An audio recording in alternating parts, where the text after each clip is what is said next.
Friends, இன்றைக்கி நம்ம செய்ய போகிறது அகர் அகர் யூஸ் பண்ணி நல்ல கலர்ஃபுல்லான டேஸ்டியான ஜெல்லி பண்ண போகிறோம். இப்போ இது செய்ய 1 லிட்டர் தண்ணி இந்த பாத்திரத்தில் எடுத்துக்கிறோம். இது கூட 5லேருந்து 6 கிராம் அகர் அகர் கடல் பாசி எடுத்து வச்சுருக்கோம்.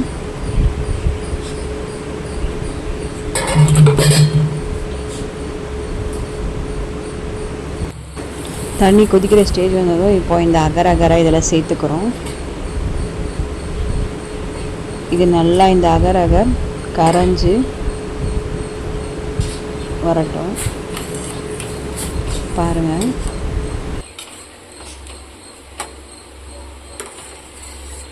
இப்போ பார்த்தீங்கன்னா தண்ணி நல்லா கொதிக்க ஆரம்பிச்சிருச்சு. நான் போட்ட கடல் பாசி எதுவும் இல்லை, நல்லா கரைஞ்சிருச்சு. இப்போது இந்த ஸ்டேஜில் இதில் 1 கப் சர்க்கரை ஆட் பண்ணிக்கலாம். உங்கள் ஸ்வீட்டுக்கு ஏற்ற மாதிரி 1லேருந்து 2 கப்புக்குள்ளே நம்ம சேர்த்துக்கலாம். இப்போ இந்த சர்க்கரை நல்லா கரையட்டும்.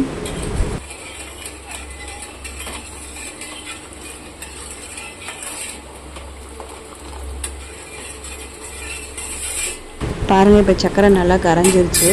ஆஃப் பண்ணிவிட்டு 2 கிண்ணம் எடுத்து வச்சுருக்கேன், ஒரு தட்டு இருக்குது.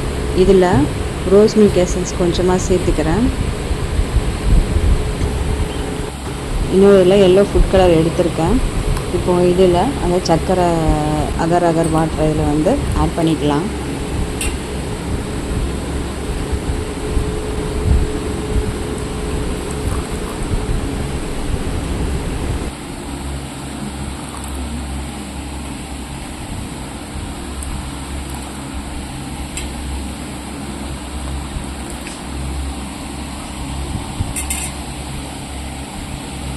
பிளேட்லேயும் 2 கலர் மிக்ஸ் பண்ணி எடுத்து வச்சுருக்கேன். இப்போ இதை அப்படியே ஆற வைப்போம். ஒரு 10 நிமிஷம் நல்லா ஆறட்டும். ஆறும்போது அந்த கெட்டி பதம் மாதிரி வரும், ஜெல்லி பதத்துக்கு. பாருங்கள், லேசாக கெட்டியாக இருக்குது. இப்போது ஜெல்லி லைட்டாக செட் ஆனதும் ஃப்ரிட்ஜில் வச்சு எடுத்துருக்கோம். இது நல்லா செட் ஆகிருக்கு.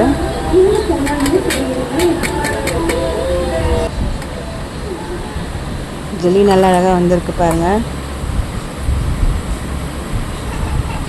பிளேட்டில் இருக்கிறதையும் கட் பண்ணி பார்ப்போம். உங்களுக்கு இந்த ஜெல்லி பிடிச்சிருந்துச்சுன்னா நீங்களும் செஞ்சு பாருங்கள். மறக்காமல் சேனலை சப்ஸ்கிரைப் பண்ணுங்கள், லைக் பண்ணுங்கள். தேங்க்யூ.